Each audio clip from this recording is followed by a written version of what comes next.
need to let you know that we do have fluids to go. We have a 4 time schedule. I'm going to go fast. Thank you. Hi, everybody. Thank you so much for having me. I'm very honored to be here. I want to tell you why I'm here. In 2005, a mom came to me. I was practicing as a dietitian since '98, and a mom came to me and said, "Please, will you see me and my son? He has Prader-Willi syndrome and I need help." I said, "I don't know anything about Prader-Willi syndrome, so I can't help you." And she said, "I don't know anything either. Why don't we work together?" So we did.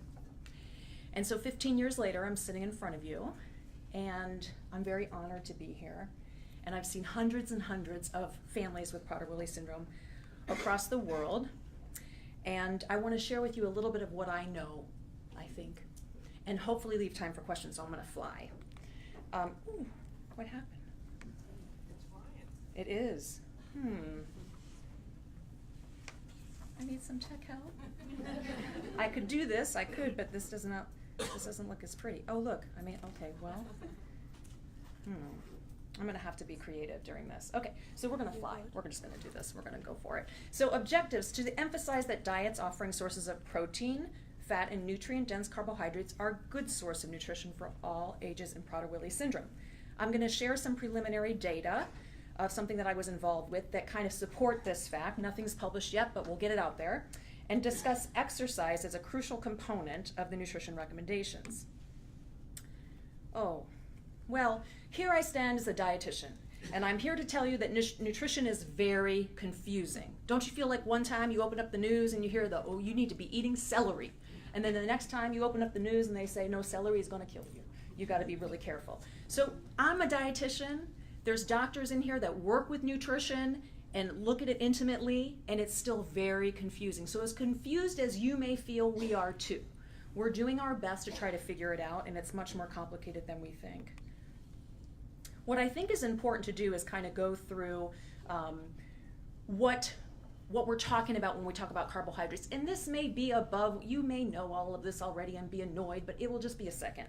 So the carbohydrates, when we talk about carbohydrates, we're talking about fruits and vegetables and grains. And then there's also a lot of talk on these Facebook pages about good carbohydrates and bad carbohydrates. Do we hear this in Australia and New Zealand? Yes, oh my gosh, it's very overwhelming. So the good carbohydrates are things like fruits and vegetables, whole grains. When you flip a package over, please look at the fiber. Just start there, okay? If it has more than 3 grams of fiber per serving, I'm in favor mostly. You still have to look at that ingredient list, but I'm in favor of something that has 3 grams of fiber or more per serving. Brown rice, quinoa, these are good. The bad ones are on the right. I don't need to read them to you. You can see them, large as life here. And we need to limit these. I don't say never, because that's not the kind of dietitian I am, but we do have to limit them a bit. Protein are these items: eggs, chicken, fish, nuts, dairy, and then the fat. I'm sorry about having to advance these, bear with me.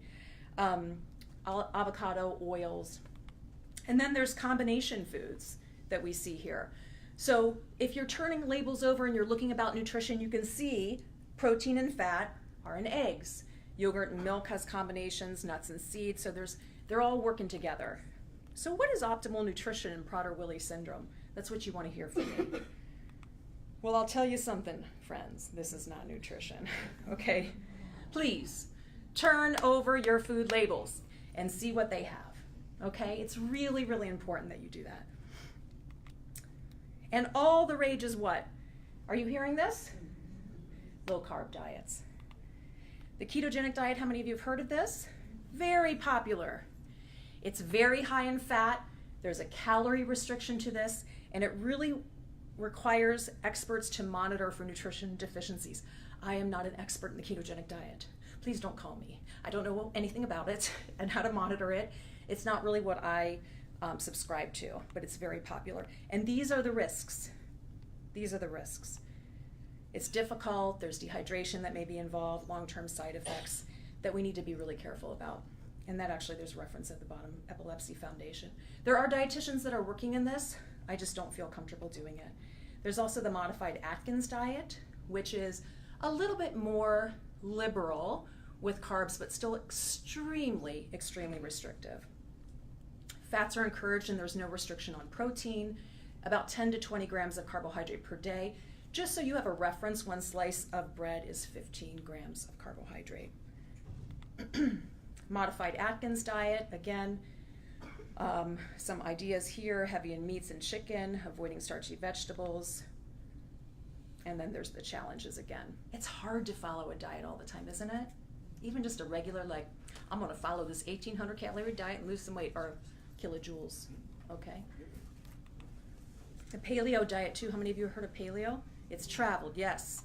So this is like the way nature intended. This is how we need to eat. And some of the aspects of all these diets are important, but nothing is really hitting us quite like what I'll talk about in a little bit. Paleo diet advantages are that it's real food, but the lack of variety, it's expensive to eat this way, and adherence as well. So what are the risks? I don't know. All I know is that the patients that I see are getting growth hormone injections, and then those that are also on the ketogenic diet are in ketosis. I don't know what that does long term. So I just don't feel comfortable at this point, but my gosh, I'm open to suggestions, but right now I just cannot endorse a very low carbohydrate diet. Plus, what I've seen below in some of these kids that Dr. Miller and I in Florida have shared together is they're falling off the growth charts. They're actually not growing. Moms and dads are putting them on very low carbohydrate diets, and they're falling asleep in therapies. I can't have these kids falling asleep in therapies. They need to do their physical therapy. We add a little bit of oatmeal, some quinoa, a little bit of brown rice. They perk up. They do so much better. And people need to be educated about this and understand that it's dangerous and you need to really pay attention to your kid. So what is optimal nutrition in Prader-Willi syndrome? Oh, shame about the slides.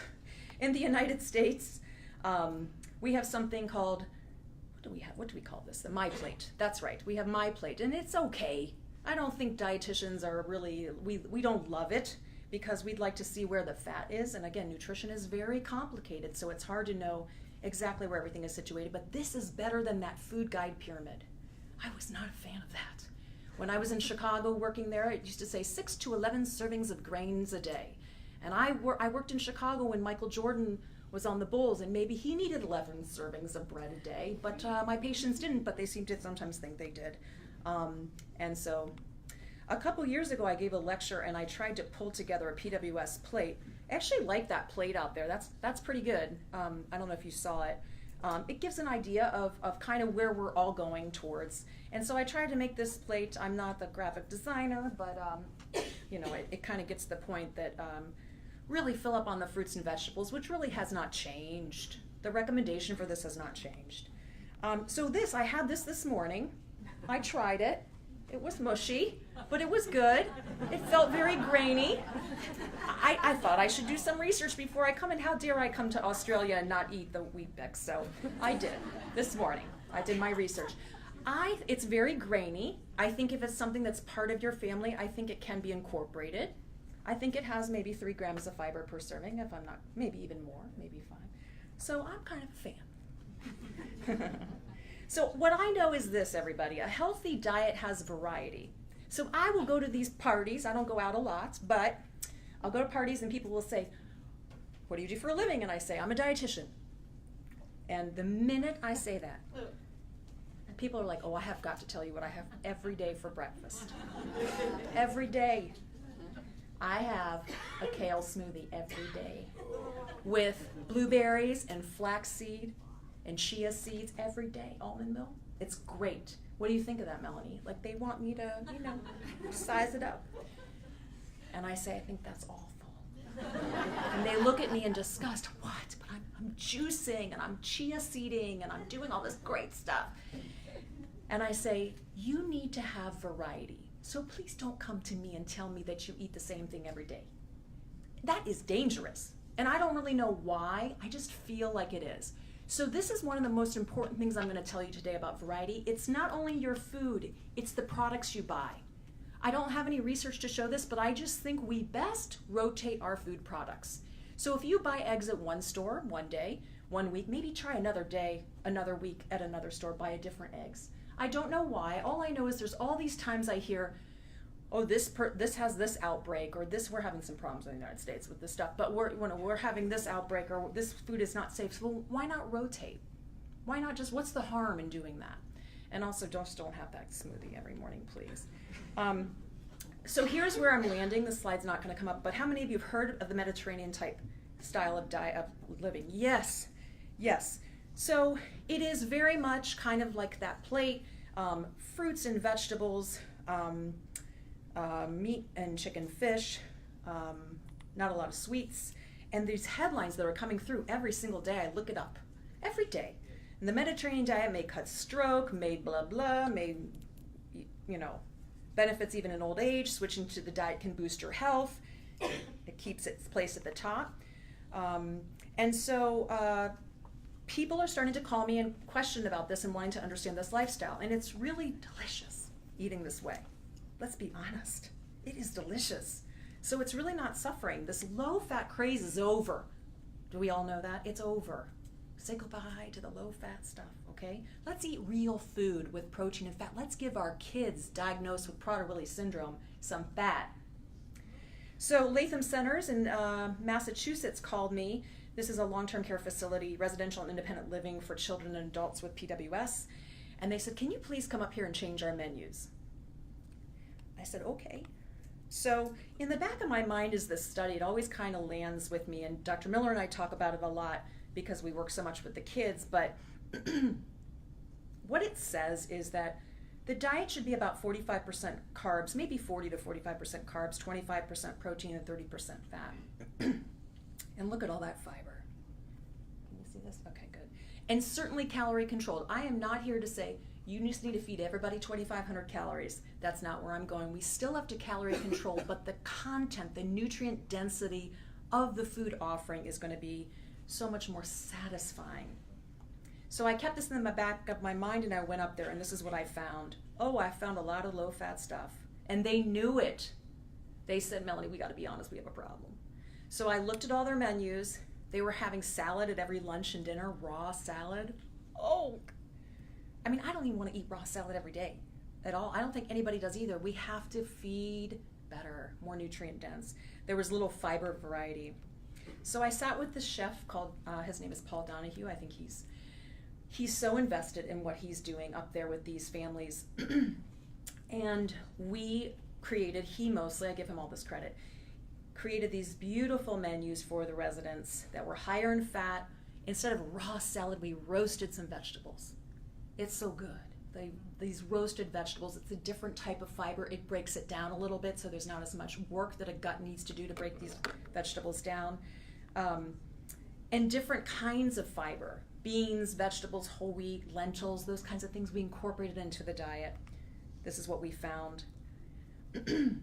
We looked at 11 children and 10 adults, and they kept calling me over and over again, Melanie, these kids are losing weight, and we didn't change their calorie levels. Melanie, we had increased so-and-so's calorie level by 100 calories or 200 calories because they're losing too much weight. Glucose levels, hemoglobin A1C started to control better on some of these diabetics because we added fat, we added protein, we made it more nourishing. The weight loss range, and again, we're working on this data to give it a little bit more of a clearer understanding, was 10 to 36 pounds in children. That was the range of loss in 11 children. And we absolutely exercise. You can forget everything I said today if you don't exercise. That's a big problem. And then the adults, too, really had a beautiful response to this. Paul and Patrice over at Latham put together this cookbook that is for sale, I think, through PWSA, which is really lovely, beautiful pictures about what they did. And where we land is nutrient dense. I mean, after seeing what I saw, I feel pretty confident I can stand up in front of you and say, I think, maybe not everybody, but I think this is the way to go, a nutrient dense diet that is calorie controlled. Let me show you some pictures. This is not Latham food, but these are just pictures to give you an idea of what needs to happen. Rice is absolutely okay. Brown rice, we can have that. I don't want to take this away. It's very cultural, very important. But the amount, can we talk about the amount? Less. Let's use less. Let's beef it up with a little bit more beef or vegetables and fruits to just kind of even things out a little bit. So this is a nice example of that. Salmon and broccoli. People love to tell me they eat salmon and broccoli all the time. That's the big one in America. Oh, I eat salmon all the time. Not good. You shouldn't be doing that all the time. Morning. What do we eat in the morning? Porridge or Wheat Bix. Yes. But adding to that a little bit, giving a little bit more protein, some crushed nuts in there, something to give it some substance. And a little staying power. We have to capitalize on as much staying power as possible in PWS. Look at this, an omelet with a lot of vegetables, roasted vegetables or sauteed before you put it in those eggs. Cantaloupe, look at this. Just a grainy salad. It's really nice. So let me show you some examples of some meal makeovers, and you can absolutely come up to me today and explain to me. I'll be here all day and just say, we do this. What do we do about this? How can we change this? That's why I'm here. So just come on up and let's chat about your diet. Rice cereal, we're looking for something. Turn over the packages and look for the fiber. That should be your guiding. And also making sure that the ingredient list is not obnoxious, right? There should be a couple ingredients, not like 17 that you don't even know what half of them are. A fish salad sandwich with pretzels and apple. Can you see how that's very grainy? It's very heavy in carbohydrates, but putting more vegetables in there, some kind of a fish salad or fish with cucumbers and apples. A chicken potato soup, fish asparagus and salad. Pastas, kind of very bread heavy type of things. We really want to pull away from that and add more protein and fat. And we can talk about that a little bit later. This is just an example, kind of, if people are taking pictures, you can plug in what you need to for the style of diet that you have, but this is about a 40 to 45% carbohydrate diet, protein and fat, 1,000 calories a day. 1,000 calories is not that much, but this makes it better. This makes it more dense, adds a great amount of fiber, roasting those vegetables. It's just more satisfying. Do you agree? Yes, I can see everybody's shaking their head. That's good. Let's talk about this. Oh, artificial sweeteners. Melanie, what do you think of artificial sweeteners? I'm not a fan, okay? But we'll talk about the water intake in just a moment, because I know sometimes those artificial sweeteners are used as a vehicle to get children and adults to drink water, so I'm sensitive to that. But I just want to make that there's been some patients that have said, older patients, that when I have those artificial sweeteners, it actually makes me feel hungrier. Not for everybody. I can't say that this is absolutely the case and that we should avoid this, but if we can use more natural food to sweeten water and other things, make things sweeter, then it would be better. For instance, yogurt, thick, creamy yogurt. One of the strategies that I use often is frozen raspberries to sweeten it, or mango to sweeten it, and you soften the mango. It's actual food to sweeten that plain yogurt, and it works a lot better than picking up one of the packets of artificial sweetener or dousing it with a bunch of honey. You're actually getting some nutrients from that sweetener. And these sugar alcohols, I don't know if you've ever eaten too many diabetic candies, but they will ruin your gut temporarily. So the sugar alcohols usually end in OL when you see them on the ingredient list. So let's talk about hydration. One of my favorite things that I tell patients to do, two things, is the cinnamon apple situation, where you put cinnamon sticks in water with sliced apples and let it soak for a long time. Tastes like juice. It's quite good, and it's an option to make water more interesting if you're having issues at home about water intake. Herbal teas, crushed mint leaves, these kinds of things really, really help in the patients I've seen. If you have other ideas, I'd love to hear them. The other thing I think is quite brilliant is there's families I've worked with who negotiate their water terms with their children. So say, guess what? We're having dinner, and before we have dinner, we're all going to sit down and drink a cup of water. And it just helps a lot. I don't know, it may not work for all families. It may cause more problems than it solves, but it's something to think about if you're having some issues with hydration. You can completely just ignore me and pretend I never happened today.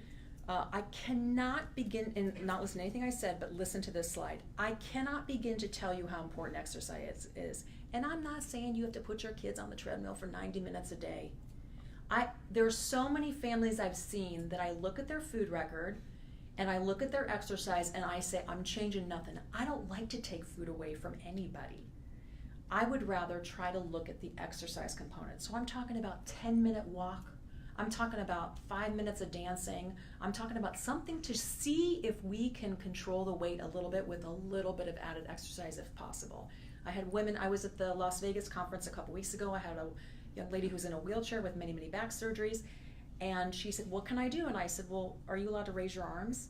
She said, yeah. I said, can you lift weights with your arms? And she said, and the family was like, oh my God, yes, we can, oh my gosh, we can do that. Those kinds of things can help.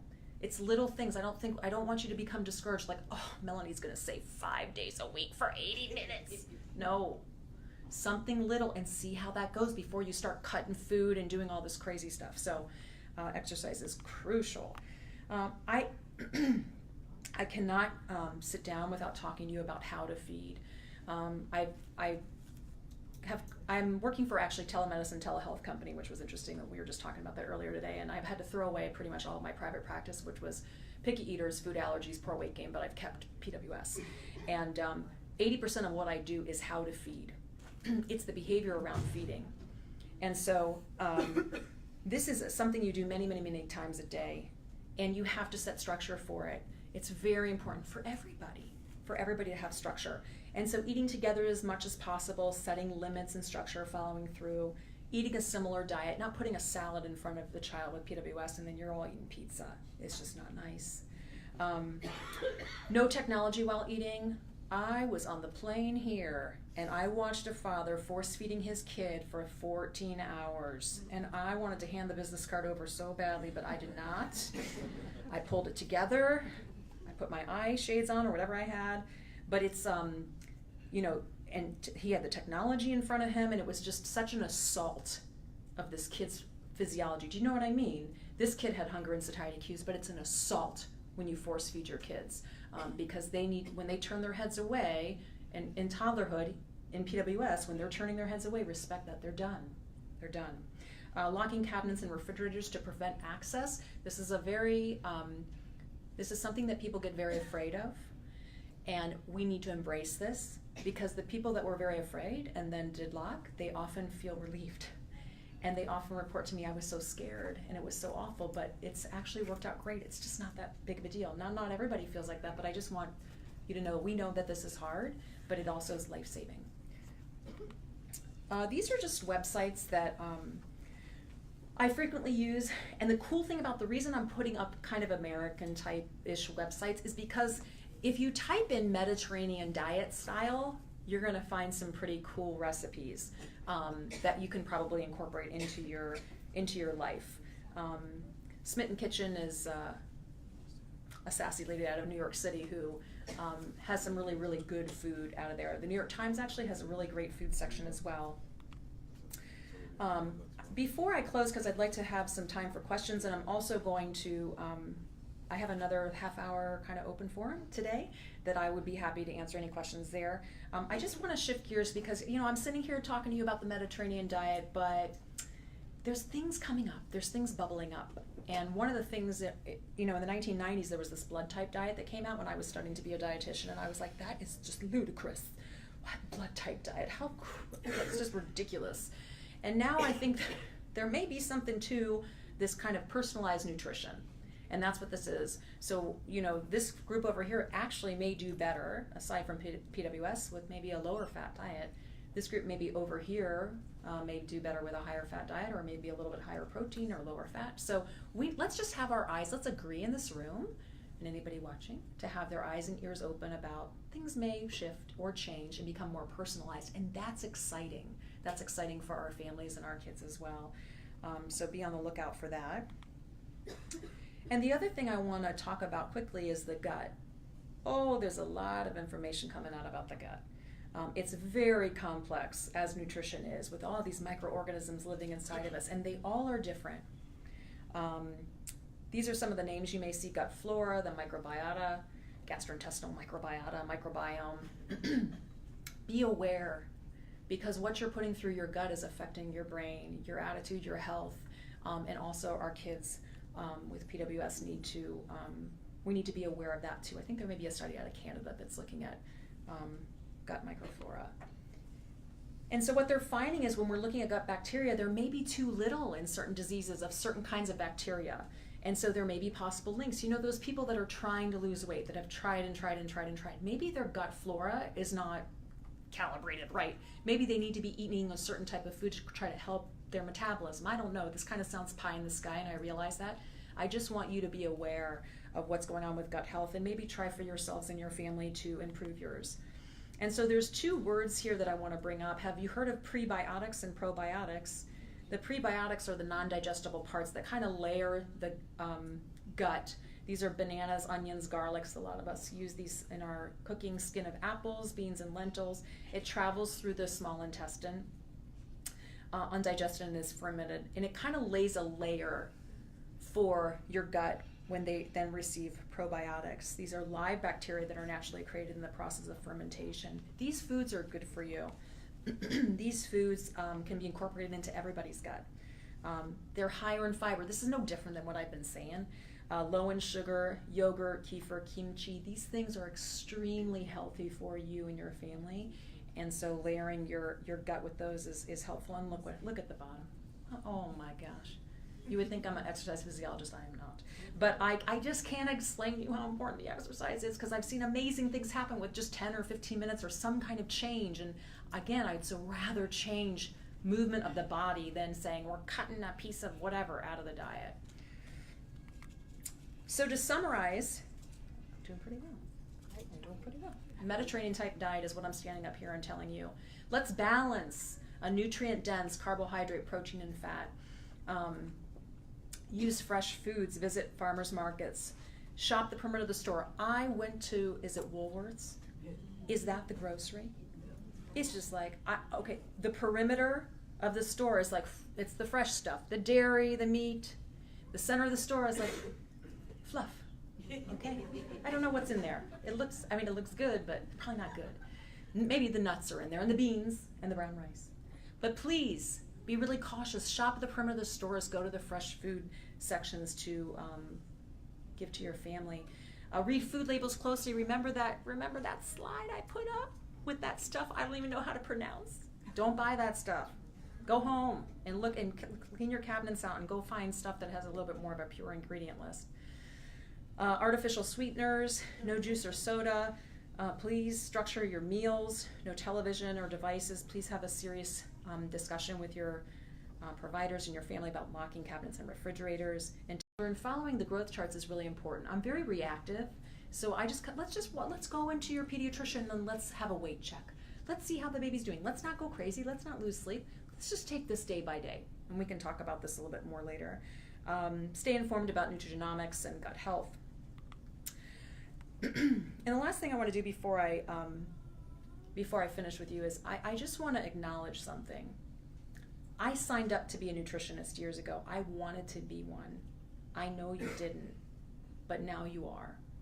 So what happens to me is I see these families, and I can see the terror in their eyes. They've already been through so much already, and now we're asking you to be a nutritionist.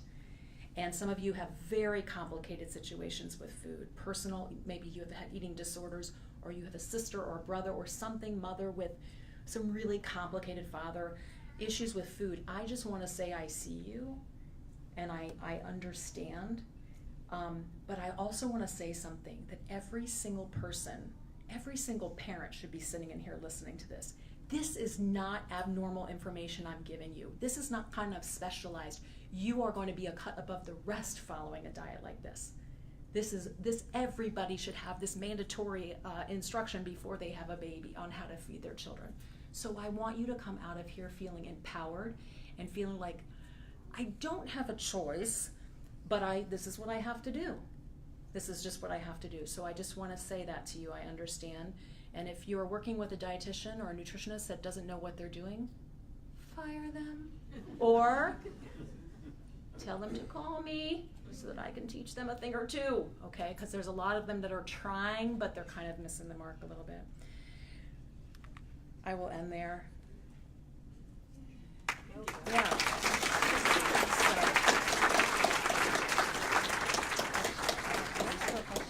Thank you, Melanie. That was Fabulous. And yes, we do have time for questions. We have actually 3 minutes for questions. So, and I know there will be many.